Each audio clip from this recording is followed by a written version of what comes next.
They say the oldest secrets are not the ones buried in tombs or hidden beneath collapsed temples. The oldest secrets are the ones written in plain sight, but in a language the world never learned to hear. Today, we are opening a file that was never meant to be opened. A story of codes older than empires, languages that controlled trade, knowledge, even war, without armies or crowns. Before swords, before borders, the world was shaped by symbols, and only a small circle of people knew how to read them. Before we go any further, pause. Tell me, where are you watching from, and what time is it right now? Also, hit like, share, and subscribe, because what we're about to uncover was never taught in school, and once you see it, you can't unsee it. Imagine this. We go back 5,000 years, to a world before kingdoms, before pharaohs, before the Bible, before the Greeks had myths, before Rome dreamed of a city. On the banks of a river that flowed like a vein of life across a vast plain, tens of thousands of people lived in peace for centuries. The Indus Valley Civilization, Harappa, Mohenjo-daro. Cities cleaner and more organized than most modern ones. Street grids, sewage systems, running water. Agriculture scaled with mathematical precision. A civilization so advanced, yet so silent, that it left no kings, no temples, no monuments to ego. But they left one thing: seals, small, carved stones. Hundreds, thousands, marked with lines, shapes, patterns, animal symbols, and recurring sequences. And to this day, nobody can read them. And that is the first sign that we're dealing not with language in the poetic sense, but a code. These people traded across the ancient world. Their seals appear in Mesopotamia, in Persia, along Arabian trading ports, even near Egypt. But only they could read their symbols. Only they could authenticate goods, approve shipments, and recognize members of their networks. This wasn't writing. It was a verification system, the ancient equivalent of a password, a gate, a key, a private network inside a world with no borders, a knowledge elite that understood something others did not. The world's first power does not belong to those who rule. It belongs to those who understand what others cannot. The code builders were not storytellers. They were not priests. They did not carve mythology or philosophy. Their symbols were functional, efficient, minimal, transactional. A shared operating system across thousands of miles of trade. And the genius is this: if you don't understand the code, you cannot participate in the economy. The code itself was power, silent, invisible, unspoken. And then they vanished. Their cities declined. Floods, earthquakes, river shifts, the cause is debated. But their seals remained scattered across continents, a memory of a language that once connected the world before the world even knew it was connected. Imagine a dead internet, but the cables and devices still exist. The signal is gone, but the hardware remains. That is the silent scream of the Indus script. But the idea didn't die. It spread, carried by migration, trade, and the silent transfer of knowledge. Because when one civilization falls, another harvests its fragments.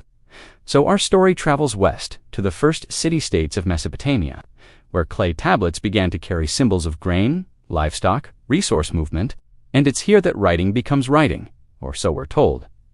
But the truth is far stranger. The earliest writing wasn't used for poetry, not prayer, not mythology. It was used for accounting, the movement of goods, the tracking of trade, controlled by temple scribes who were not priests of faith, but priests of information. And information, in a world of scarcity, was life itself. The scribes did not just write, they decided what was recorded and what was not. They were gatekeepers of memory. They chose what the future would remember. Think about that. History is not what happened. History is what scribes decided was worth writing down. And they didn't record everything. They recorded what benefited power. That is the second great secret of the code builders. To control writing is to control reality, not just communication. Reality.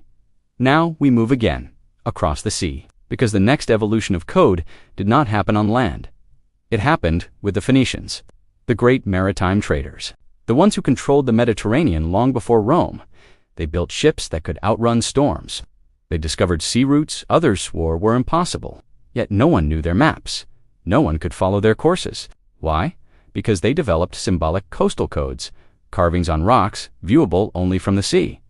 Signals, not alphabets, not words, but shapes that told a trained captain where to turn, where to anchor, were to avoid reefs. To outsiders, meaningless. To the initiated, a map no one could steal. They didn't just sail the sea, they encrypted it. And while rival nations tried to follow, they couldn't. They saw the water, they could not see the code. This is the thread. Power is never just the resource. It is the knowledge that organizes the resource. Then, the next transformation happens around caravan routes, desert trade, merchants carrying spices, dyes, silk, metals, incense, medicines. There were no roads, no signposts. Landscapes shifted with wind. Sandstorms buried landmarks overnight. So merchants developed trade dialects, spoken codes that sounded like normal language but were layered, where certain words meant one thing in public conversation and another in business negotiation. A merchant might say, "The weather is uncertain in the south," meaning, "There is war along the southern route, avoid it." Or, "The olives this year are bitter," meaning, "Prices of foreign goods are rising, prepare alternatives." These were operational languages. Spoken encryption, some dialects survived, many didn't. But what matters is what this created. A world where communication itself was a weapon, where language was not a tool of expression, but a tool of control. And then comes the most dangerous development of all, the mathematical sequence. A code, not based on symbols or dialects, but pattern. A system where knowledge is not learned, it is inherited through apprenticeship. Imagine a trading house with 4 sons. Only one learns the sequence. The others memorize procedures, but not the structure. If a rival captures the sons, nothing breaks. If they steal the cargo, nothing breaks. Because the real value is not the goods. It is the pattern of exchange, the rhythm, the sequence. To break the code, you must think like the one who built it. And that is the heart of the code builders. They built systems that protected themselves by requiring understanding, not memory. A code is only secure if knowing the symbols is not enough. The meaning must come from belonging. And this is where power shifts from kings to guilds, from military to merchant houses, from warriors to scholars of quiet rooms and ink-stained fingers. The world begins to be shaped not by swords, but by ledgers. To truly understand how deep this goes, we have to examine one final truth for today. Languages did not evolve naturally. Many were designed, crafted with intention, built to hide meaning from outsiders and reveal meaning only to insiders. This means the world we live in, the maps we read, the alphabets we use, the sense of nation, tribe, culture, are architectures of control, not accidents of time. The code builders did not disappear. They simply changed form. From Indus seals to Mesopotamian scribes, to Phoenician trademarks, to merchant dialects, to banking symbols, to diplomatic ciphers, to state intelligence agencies. The original power, the primal force behind civilization, was never bronze, iron, gold, or armies. It was the ability to communicate in a way others could not decode. The world you see today, borders, nations, alliances, economies, is the descendant of ancient codes, encoded knowledge, protected networks, and silent agreements written not on paper, but into the structure of civilization itself. And now the question is, who holds the codes today? If the first part of this story showed us how ancient codes formed, then now we move into the shadowed corridors where those codes were weaponized. Once language became a tool of selective access, the world no longer moved by physical force, but by controlled knowledge. And those who controlled knowledge learned something far more dangerous than writing, mathematics, or trade. They learned how to decide who gets to know and who never will.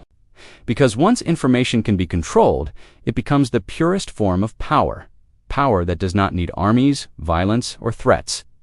Power that appears invisible, natural, normal. Power that feels like the world simply is this way, but it is not. It was written this way. As civilizations expanded and trade networks intertwined, the code systems grew more complex. Merchant guilds in the Levant began to use geometric symbols, not to mark ownership, but to signal levels of permission. A triangle carved into a crate might mean the goods could be traded publicly. A triangle nested inside a circle meant the goods were not to be listed, taxed, or mentioned. A symbol that appears decorative becomes an operating instruction that only insiders recognize. And with that, secrecy became infrastructure, not an accident, but a system functioning underneath the visible world. The greatest trick of the code builders was that their work never looked like secrecy. Their codes were carved into ordinary objects, amphora handles, clay tablets, temple receipts, caravan tales, navigation marks on stone. The symbols were everywhere, visible to all, yet readable to almost none.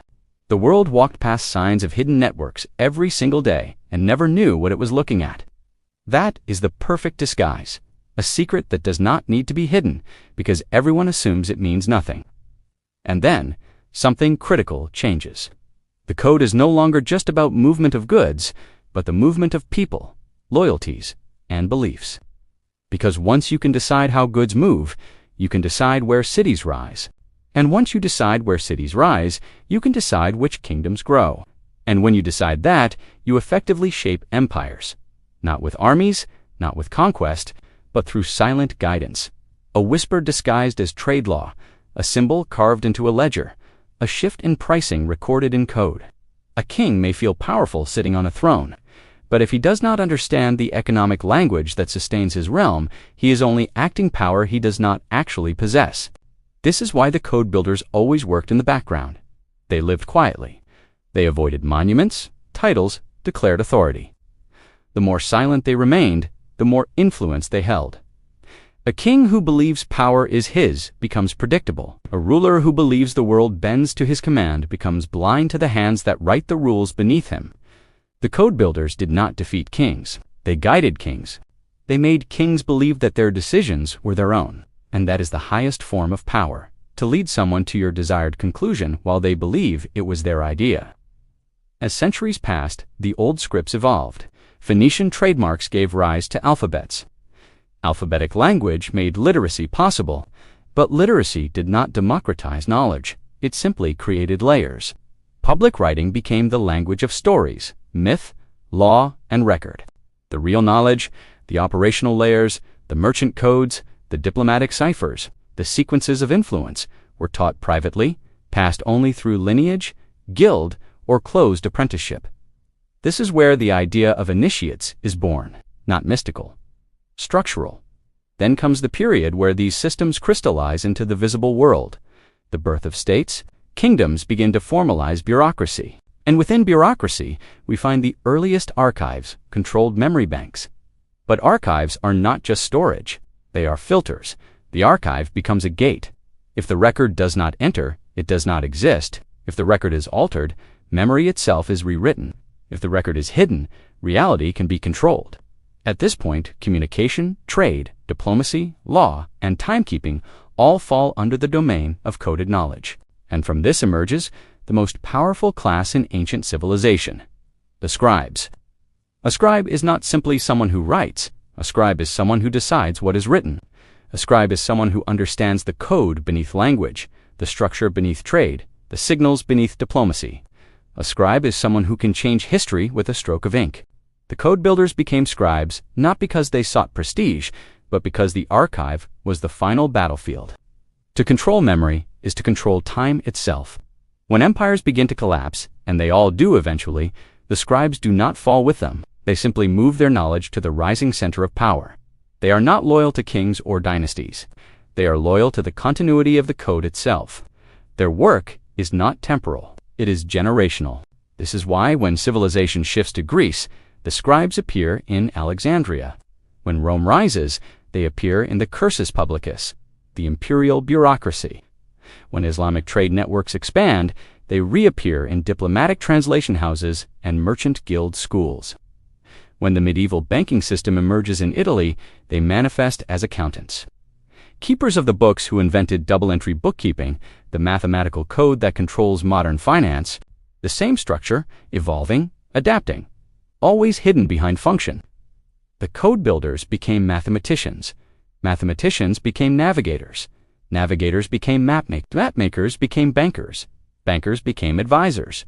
Advisors became policymakers. Policymakers became intelligence networks. The code never disappeared.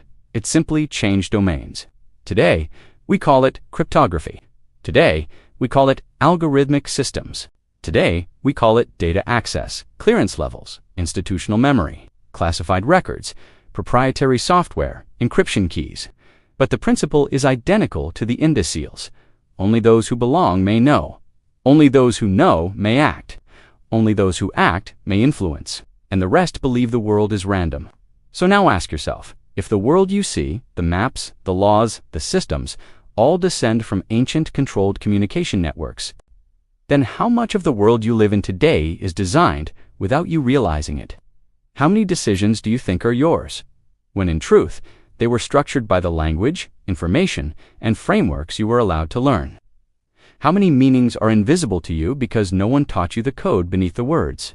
When you understand this, the world does not look familiar anymore. It looks written. And now, the only question left is, do you want to remain a reader of the surface, or do you want to learn how to read the code beneath it? If you're ready for more hidden history, forgotten systems of power, lost networks, and unseen structures, like the video, share it if it opens something inside you, and subscribe because we're not done. The next file opens soon.